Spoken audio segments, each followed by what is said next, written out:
After Shan Rose won the District 5 race for Orlando City Commissioner, one of her rivals, former Commissioner Regina Hill, is contesting the results with a lawsuit. In the suit, Hill claims illegal campaigning and unlawful handling of absentee ballots changed the outcome of the election, so she wants a judge to throw out the results. WESH 2's Summer Knowles joins us live in studio to break down her claims and detail exactly what she wants to see happen. Summer. Hey guys, well tonight in a lawsuit filed with Orange County, Hill basically says she's not ready to accept the outcome because she thinks the election was neither free nor fair. So she's now asking a judge to invalidate the election, set aside those results, and declare her the winner or call for a new election altogether.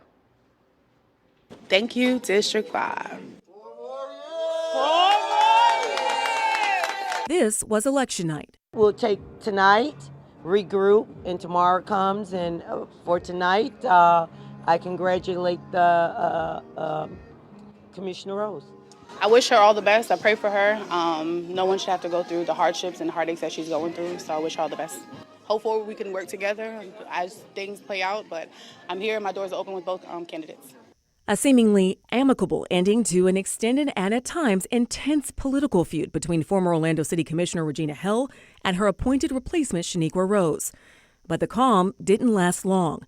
10 days after voters cast their ballots to decide who would become their District 5 City Commissioner, Hill has filed a lawsuit challenging the outcome of the election. The 8-page complaint cites a Florida statute that allows a candidate or voter to legally contest an election if they can prove that misconduct, illegal votes, ineligible voters, bribery, or other violations impacted the outcome or cast doubt on the election result.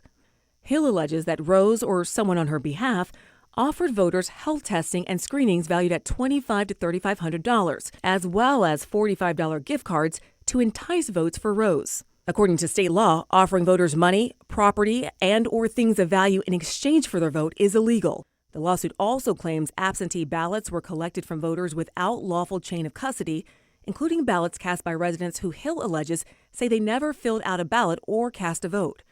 As a result, the lawsuit requests a judge declare the election invalid, order the canvassing board to declare Hill the winner or order a new election, and also award Hill other relief deemed just and appropriate. Now, we did reach out to the defendants in this case, Shan Rose and the City of Orlando's canvassing board for comment tonight. Commissioner-elect Rose did respond within the last 30 minutes or so, and she said no comment. We have not yet heard back from the board. We'll keep you posted. Jesse? All right.